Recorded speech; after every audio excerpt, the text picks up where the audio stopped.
দর্শক, অবশেষে অনুষ্ঠিত হতে চলেছে ল্যাটিন বাংলা সুপার কাপের সর্বশেষ ম্যাচটি, অর্থাৎ ব্রাজিল বনাম আর্জেন্টিনার সেই ম্যাচটি। দর্শক, ল্যাটিন বাংলা সুপার কাপে গত ম্যাচে মুখোমুখি হয়েছে বাংলাদেশ এবং আর্জেন্টিনা। নাটকীয় সেই ম্যাচের শুরুতে বাংলাদেশ এগিয়ে গেলেও দ্বিতীয়ার্ধে আর্জেন্টিনা ফ্রি কিক থেকে করে দুর্দান্ত একটি গোল। শেষ পর্যন্ত ম্যাচটি 1-1 গোলের সমতায় ড্র হয়। তবে ম্যাচটি ড্র হলেও ম্যাচের ফলাফলের চেয়ে আলোচনার কেন্দ্রবিন্দু ছিল সেই ঘটনাটি, যেখানে বাংলাদেশের এক খেলোয়াড় আর্জেন্টিনার এক ফুটবলারের সাথে চরম খারাপ আচরণ করেছে। দর্শক, এই ঘটনার জন্য কর্তৃপক্ষ প্রথমে ব্রাজিল বনাম আর্জেন্টিনার সর্বশেষ ম্যাচটি স্থগিত করে রেখেছে। গতকাল সেই ম্যাচটি অনুষ্ঠিত হবার কথা, অর্থাৎ ব্রাজিল বনাম আর্জেন্টিনার ম্যাচটি অনুষ্ঠিত হবার কথা ছিল গতকাল বৃহস্পতিবার। তবে বাংলাদেশ বনাম আর্জেন্টিনার ম্যাচকে কেন্দ্র করে ঘটে যাওয়া ঘটনার জন্য ব্রাজিল বনাম আর্জেন্টিনার ফাইনাল এই ম্যাচটি স্থগিত করে রাখা হয়েছে গতকাল। তবে এবার গণমাধ্যমে জোরালো গুঞ্জন এবং সর্বশেষ পাওয়া খবর অনুযায়ী ব্রাজিল বনাম আর্জেন্টিনার ম্যাচটি অনুষ্ঠিত হতে চলেছে আজকে।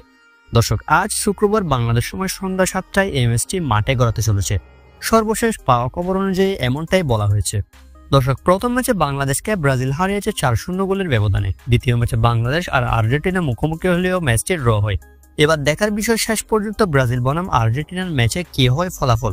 দর্শক, এই ম্যাচটি কোনো প্রকার টিভি চ্যানেলে লাইভ সম্প্রচার করা হবে না। সেক্ষেত্রে আপনারা স্ক্রিনে দেওয়া ফেসবুক পেজটির মাধ্যমে ম্যাচটি নিশ্চিন্তে লাইভ দেখতে পারবেন। ম্যাচ চলার সময় এই ফেসবুক পেজে গেলেই ম্যাচটি লাইভ দেখা যাবে।